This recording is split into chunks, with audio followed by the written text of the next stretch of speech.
आज ही Doubtnut app download करें। Doubtnut पर होगा अब आपके सभी मैथ्स, केमिस्ट्री, फिजिक्स और बायोलॉजी डाउट्स का सफाया। बस अपने क्वेश्चन की फोटो खींचो, उसे क्रॉप करो और तुरंत वीडियो सोल्यूशन पाओ। Download now.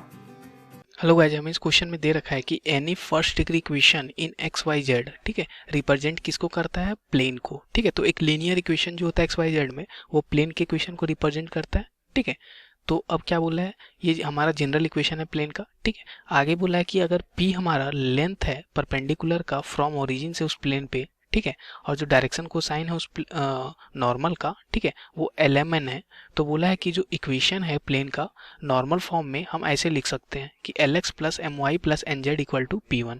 ठीक है, ये हम लिख सकते हैं। अब क्या बोला है कि वेक्टर इक्वेशन अगर प्लेन का हमें लिखना है जो पास कर रहा है किसी एक पॉइंट से, ठीक है, जिसका पोजीशन वेक्टर a है, उस पॉइंट का पोजीशन वेक्टर a है। ठीक है, तो बोला है और नॉर्मल जो है, ठीक है, normal to the vector n है, तो उसको हम ऐसे लिख सकते हैं उस प्लेन का इक्वेशन को r minus A dot N is equal to 0, या तो डॉट एन को इससे मल्टीप्लाई कर दो इस ब्रैकेट से, तो r dot N is equal to a dot N हो जाएगा। ठीक है, अब देखो ये हमारा कंसेप्ट था।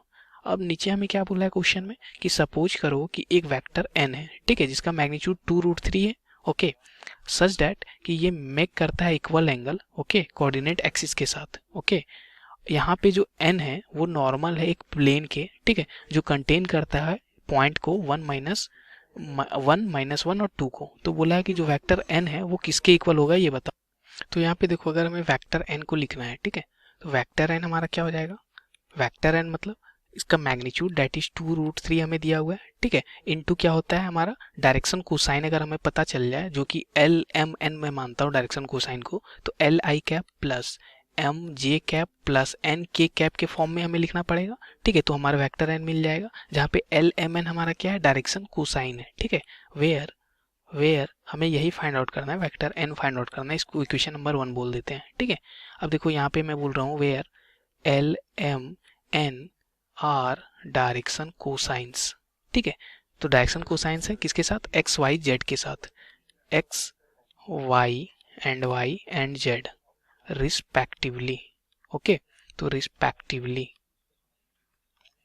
Direction cosines of X Y Z respectively, LMN हमारा ये है। ठीक है, अब देखो L हमारा क्या होता है? L हमारा जो होता है डायरेक्शन कोसाइन होता है, ठीक है, जो कि एक्स एक्सिस के साथ हमारा जो एंगल बन रहा होता है, ठीक है, उसका कॉस होता है। उसका कॉस होता है, अगर मैं एक्स एक्सिस के साथ मान लूं कि अल्फा एंगल बना रहा है हमारा, ठीक है, तो L को हम क्या लिख सकते हैं? कॉस अल्फा, ये तो अपन जानते हैं। सिमिलरली M को क्या लिख सकते हैं? M को लिख सकते हैं कॉस बीटा। ठीक है, और N को क्या लिख सकते हैं?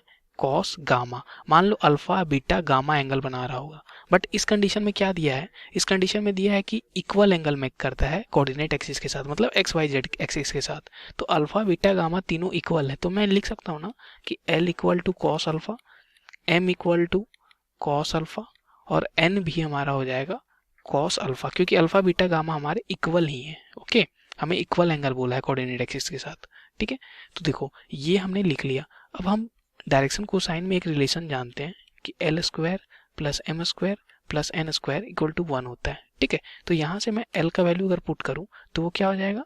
Cos square alpha plus cos square alpha plus cos square alpha is equal to 1।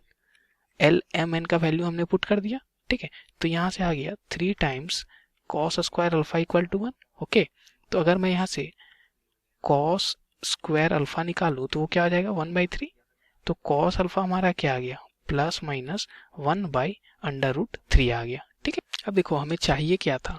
हमें वेक्टर n के लिए उसका मैग्नीट्यूड इनटू डायरेक्शन कोसाइन का वेक्टर फॉर्म चाहिए था, दैट इज LMN हमें चाहिए।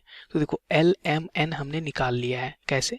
देखो कॉस अल्फा अगर हमें मालूम है तो कॉस अल्फा ही तो मेरा L के इक्वल है, M के इक्वल है और N के इक्वल है। देखो कॉस अल्फा हमारा L के भी इक्वल है, M के भी इक्वल है और N के भी इक्वल है। तो ये तीनों LMN का वैल्यू क्या है? Plus minus 1/√3। ठीक है, तो यहाँ पे अगर मैं पुट करूँ तो वेक्टर n मेरा क्या आ जाएगा? देखो यहाँ पे अगर मैं लिखूँ सॉल्व करूँ तो वेक्टर n मेरा आ जाएगा 2/√3। ठीक है, और L का भी वैल्यू 1/√3 प्लस माइनस में, तो प्लस माइनस चलो मैंने कॉमन ले लिया। ठीक है, और ये आई कैप प्लस 1/√3 जे कैप प्लस 1/√3 के कैप। ठीक है, तो ये हमारा आ चुका है। अब देखो इसको और सॉल्व करो तो ये n इक्वल टू क्या हो जाएगा? अगर मैं 2√3 को अंदर से मल्टीप्लाई कर दूं तो प्लस माइनस क्या हो जाएगा, देखो √3 को सिर्फ मल्टीप्लाई करता हूँ, 2 को बाहर में रखता हूँ, ठीक है। तो √3 को अगर मैं मल्टीप्लाई करूँ तो ये हो जाएगा आई कैप प्लस जे कैप प्लस के कैप हो जाएगा, ठीक है। अगर √3 को मैंने इस ब्रैकेट से मल्टीप्लाई किया तो ये हमारा आ रहा है, जो वेक्टर एन है वो हमारा आ रहा है +-2 आई कैप प्लस जे कैप प्लस के कैप, ठीक है। तो देखते हैं ऑप्शन, देखो ऑप्शन नंबर 1 में 2 से मल्टीप्लाई नहीं है तो ऑप्शन 1 तो होगा नहीं। सेकंड में देखो 2 से मल्टीप्लाई और सिमिलर चीज लिखा हुआ है, लेकिन ये प्लस में लिया है।